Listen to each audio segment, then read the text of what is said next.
Dean Straker, Managing Director, Barbados Industries Ltd. At this time, we are probably about a third of our workforce. Um, we have not been able to ramp up as we would like to. We haven't even started manufacturing anything for school.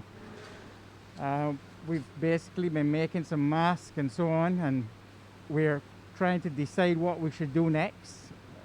Obviously, nobody has a crystal ball, and the government or the Prime Minister can't really tell us right now what's going to happen with school and the next school term. I guess we would all love it to start back because with there being no crop over this year, retail stores in Bridgetown would badly need to have a back to school season. So without a back to school season, everybody will be struggling, very much so. Obviously, with no cash flow coming in right now, no major cash flow, we have to be very careful with what we do with what little reserves we have at this time. In other words, we would have to determine if we should proceed by investing in the manufacturing of school uniforms, with the risk that schools do not go back in, and that all schooling is conducted remotely from next September. If that happened, obviously we would have a large inventory sitting on the shelves, and we wouldn't be able to recoup our cost. Yes, well, you will look around and see some empty spaces for sure, because once we received the news of the lockdown, in fact before that, basically all of our uniform orders that we were doing just ceased immediately. Everything went on hold. Everybody said, wait, stop, don't do anything, don't continue. And right away our factory closed, and our staff went on unemployment. And then once we got the word, or we decided that we were going to pursue making masks, we brought in about a third of our workforce, and we operated from locations outside of the factory where people could work from their homes. And we set it up in a remote kind of way where we were commuting back and forth from people's various homes to the factory, where we would start the process and where we would end the process. And it worked quite well. We managed to put out about 5,000 masks a week.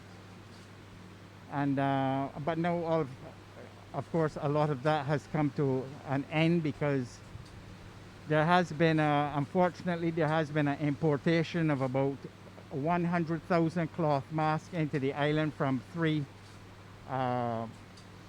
one supermarket chain and two retailers.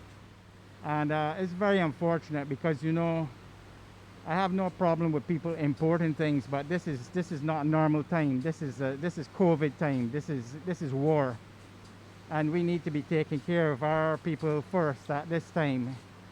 I heard the Prime Minister say that she would like to make the mask mandatory, but she just doesn't know if there's enough fabric and there's enough operators and so on.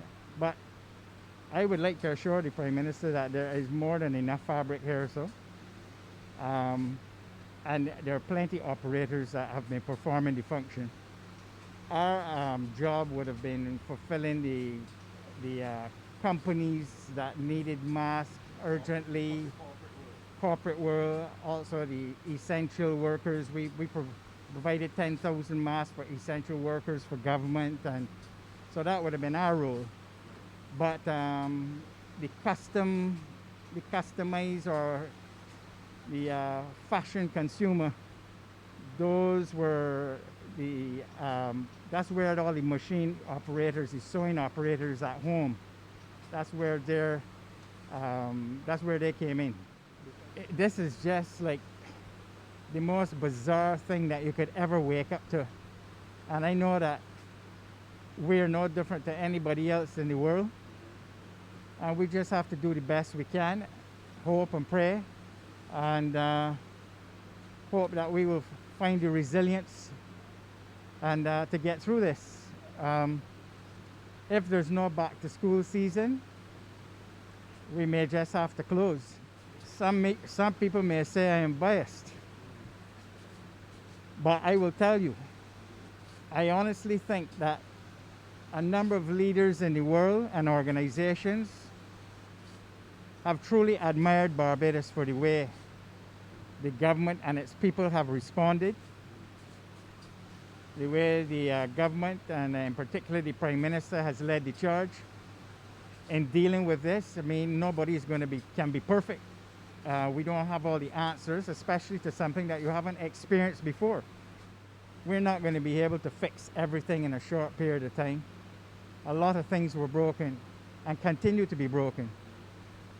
But the mere fact that you can have a neighboring island have people basically trapped in Barbados and give the kind of endorsements and the accolades that those people gave to the government and people of Barbados, it was really inspiring.